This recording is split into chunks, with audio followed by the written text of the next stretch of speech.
రాష్ట్రంలో ఏడాదిన్నర కూటమి పాలనలో పెట్టుబడులు విపరీతంగా వచ్చి పడతా ఉన్నాయి. ప్రధానంగా దిగ్గజ సంస్థలు ఆంధ్రప్రదేశ్ రాష్ట్రంలో పారిశ్రామిక పెట్టుబడులు పెట్టడానికి ముందుకు రావడం ఈ రాష్ట్ర భవిష్యత్తు ఉజ్వలంగా ఉంటుందనడానికి ప్రధానమైన కారణంగా మనం చూడొచ్చు. ఎందుకంటే ఒక పరిపాలన అనుభవం ఉన్న వ్యక్తి, ఆర్థిక శాస్త్రంలో నిష్ణాతుడైన నాయకుడు నారా చంద్రబాబు నాయుడు గారి ఆధ్వర్యంలో ఆంధ్రప్రదేశ్ రాష్ట్రం పెట్టుబడులకు స్వర్గధామంగా మారిందనడం ఎంతమాత్రమూ అతిశయోక్తి కానేరదు. ఏడాదిన్నర కాలంలో అనేక సంస్థలు, ప్రధానంగా ఉత్తరాంధ్ర, రాయలసీమల్లో పెట్టుబడులు పెట్టడానికి ముందుకు రావడం వెనుకబడిన ప్రాంతాల అభివృద్ధికి, ఈ రాష్ట్ర సమగ్ర ప్రగతికి దోహదం చేసే అంశాలని నేను మనవి చేస్తూ ఉన్నా. ఈ ఏడాదిన్నర కాలంలో దాదాపు 25 లక్షల కోట్ల రూపాయల పెట్టుబడులకు అంగీకారాలు తెలపడం కానీ, ఎంఓయూలు కావడం కానీ, చాలా పరిశ్రమలు పనులు ప్రారంభం చేయడం కానీ జరిగింది. ఈ 25 లక్షల కోట్ల రూపాయల పెట్టుబడుల వల్ల 26 లక్షల మందికి ఉద్యోగ ఉపాధి అవకాశాలు లభిస్తాయనేది ప్రభుత్వ అంచనా. ఎన్నికలకు ముందు కూటమి నాయకత్వం చంద్రబాబు నాయుడు గారు కానీ, పవన్ కళ్యాణ్ గారు కానీ, అట్లాగే భారతీయ జనతా పార్టీ రాష్ట్ర నాయకత్వం కానీ ఒక స్పష్టమైన హామీ ఇచ్చింది రాష్ట్ర ప్రజానికానికి, ముఖ్యంగా నిరుద్యోగ యువతీ యువకులకు.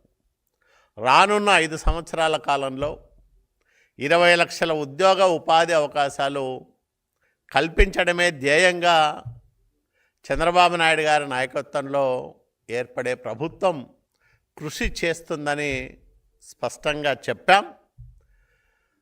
దాంట్లో భాగంగానే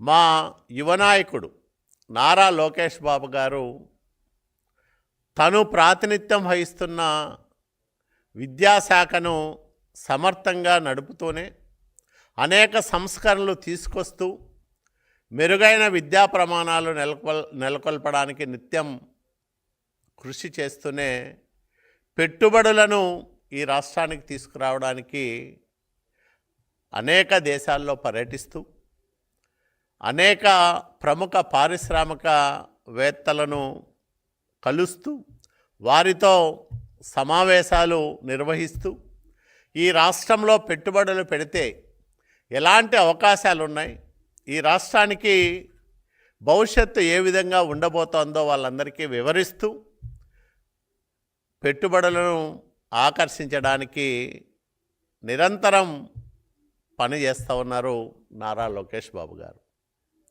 వీళ్ళందరి సమన్వయంతో, భాగస్వామ్యంతో ఆంధ్రప్రదేశ్ రాష్ట్రం అనేక దిగ్గజ పరిశ్రమలకు నిలయంగా మారబోతోంది. ముఖ్యంగా విశాఖలో వస్తున్న పరిశ్రమలు, విశాఖ సమ్మిట్లో, పార్ట్నర్షిప్ సమ్మిట్లో మేము చేసుకున్న ఒప్పందాలు సుమారు 640 సంస్థల్లో సగానికి పైగా ఎంఓయూలు చేసుకొని వదిలేయలే. తదనంతర కార్యక్రమాలు ప్రారంభం చేశాయి. 7,60,000 కోట్ల రూపాయల పెట్టుబడులు పెట్టే సంస్థలు ఈపాటికే ప్రాథమికంగా వాటి కార్యక్రమాలన్నీ కూడా ప్రారంభం చేశాయని ఈ సందర్భంగా నేను యువతకు విన్నవిస్తూ ఉన్నా.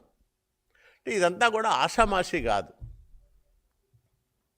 5 ఏళ్ల జగన్మోహన్ రెడ్డి విధ్వంసకర పరిపాలనలో పారిశ్రామికవేత్తలు, పెట్టుబడిదారులు పారిపోయిన నేపథ్యం, ఆంధ్రప్రదేశ్ వైపు కన్నెత్తి చూడడానికి కూడా భయపడే సందర్భంలో చంద్రబాబు నాయుడు గారు ఈ రాష్ట్ర పాలనా పగ్గాలు చేపడితే పారిశ్రామికవేత్తల్లో నమ్మకాన్ని, విశ్వాసాన్ని పాదుకొల్పడానికే కొంత సమయం పట్టింది.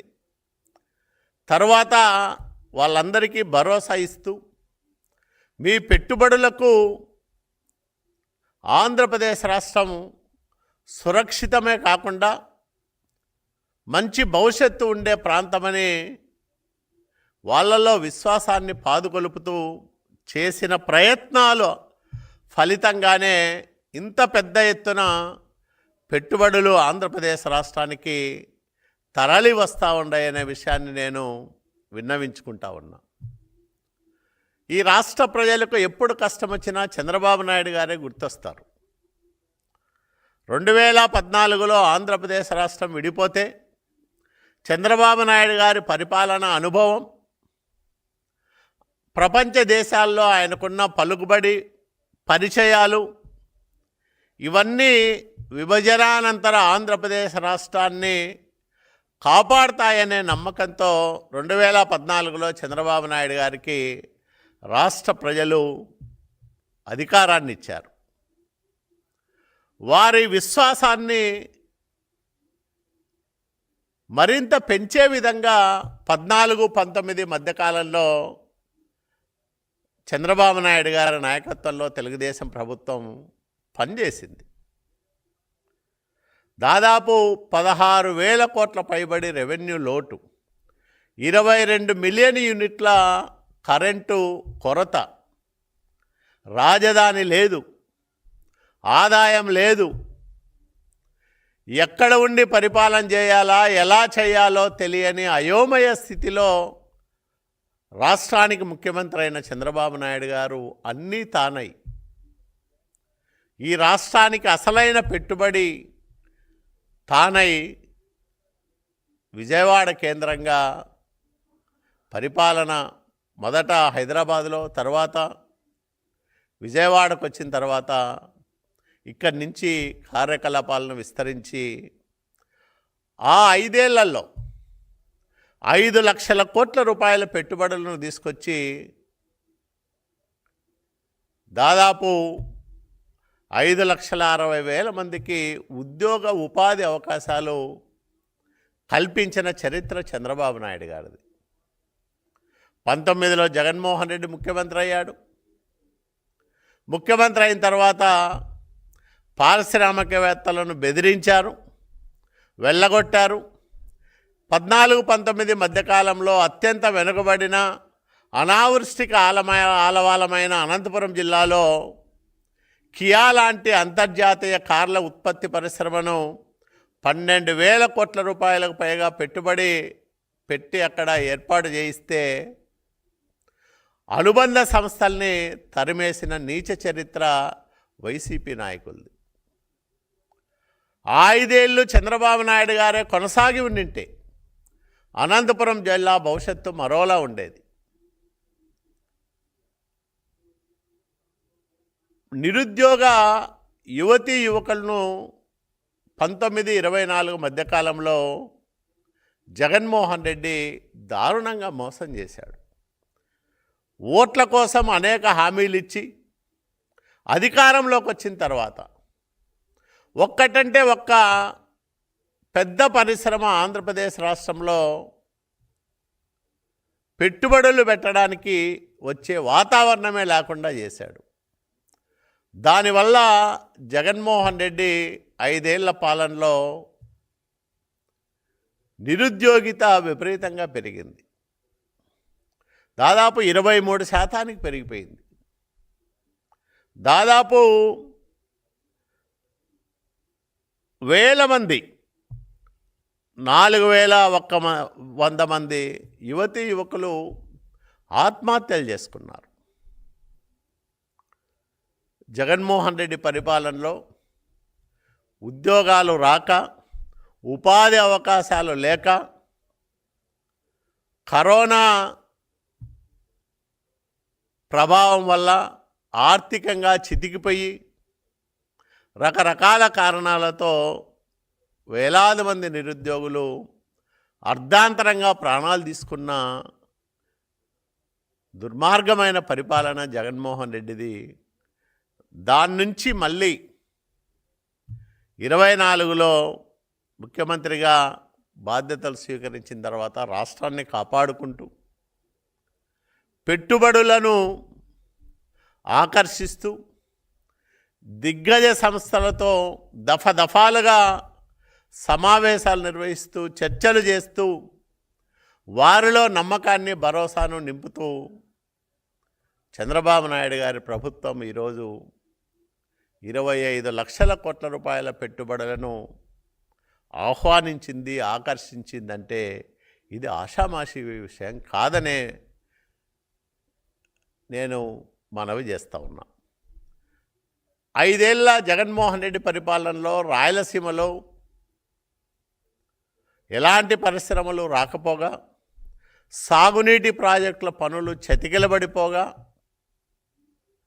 భవిష్యత్తు అగమ్యగోచరంగా మారిన నేపథ్యం నుంచి ఈరోజు రాయలసీమను ఉజ్వల భవిష్యత్తు దిశగా నడిపిస్తున్న నాయకుడు నారా చంద్రబాబు నాయుడు గారని నేను మనవి చేస్తూ ఉన్నా.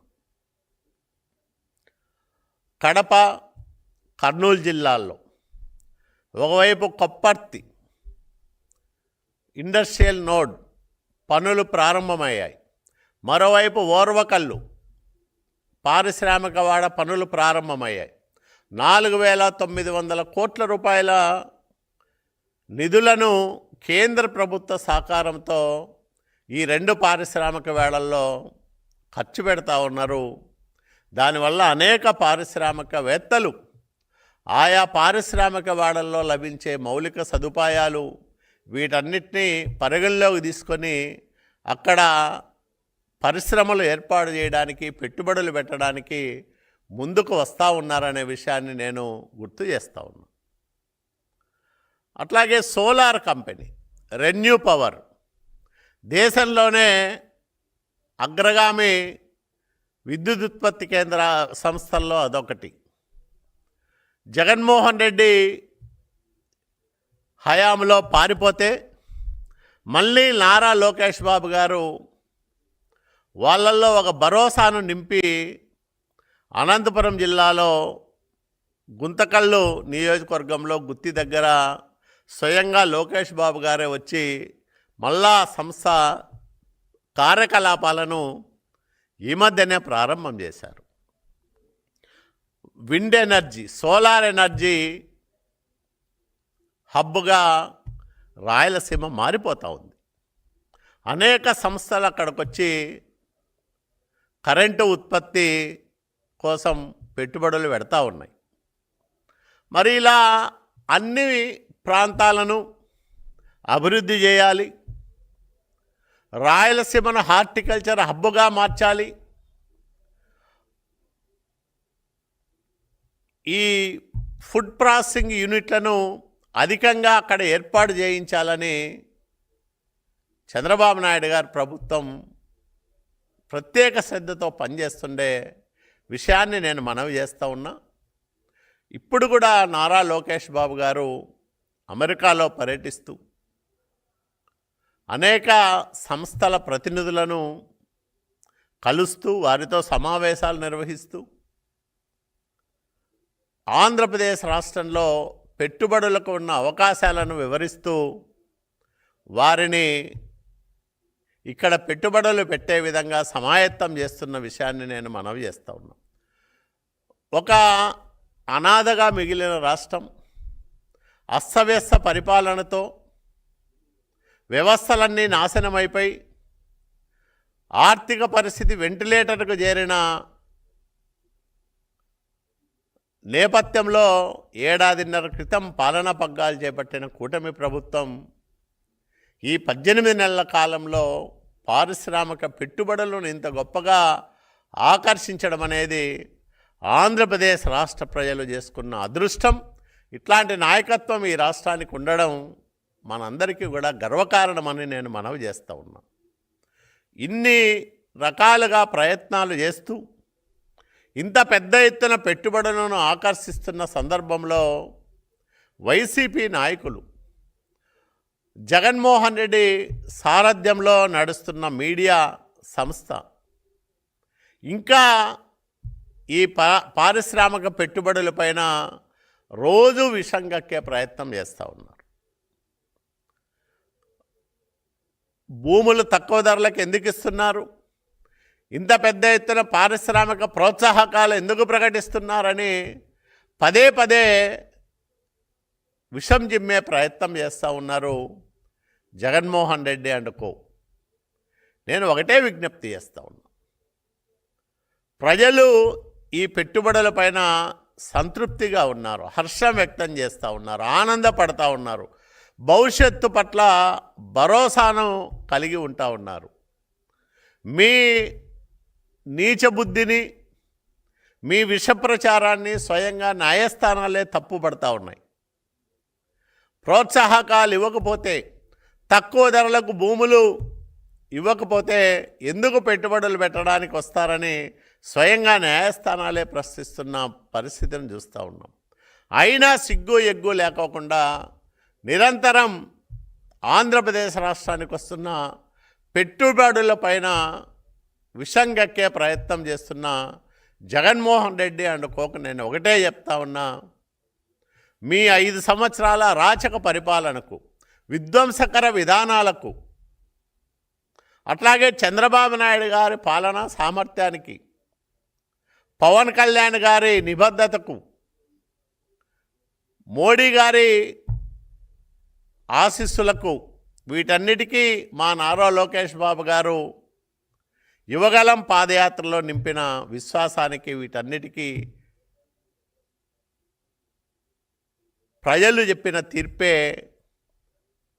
ఏడాదిన్నర కిందట మేము సాధించిన ఫలితాలు, నీకొచ్చిన 11 స్థానాలు.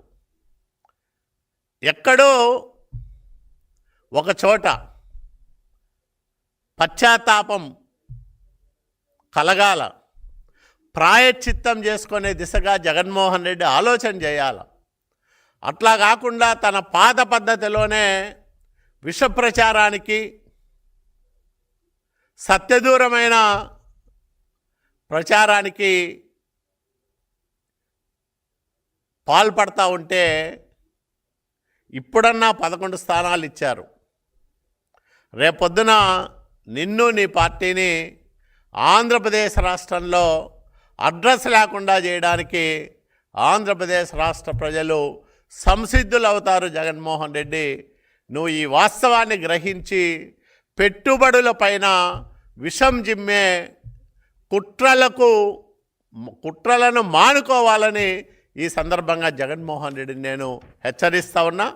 వైసీపీ నాయకులు ఎన్ని కుట్రలు చేసినా, ఎన్ని కుతంత్రాలు పన్నినా, ఎన్ని రకాలుగా విష ప్రచారం సాగించినా చంద్రబాబు నాయుడు గారి నాయకత్వంలోని కూటమి ప్రభుత్వం, పవన్ కళ్యాణ్ గారి సహకారంతో, నరేంద్ర మోడీ గారి ఆశీస్సులతో, మా యువనాయకుడు నారా లోకేష్ బాబు గారి ప్రయత్నాలన్నీ కూడా ఫలిస్తూ ఉన్నాయి.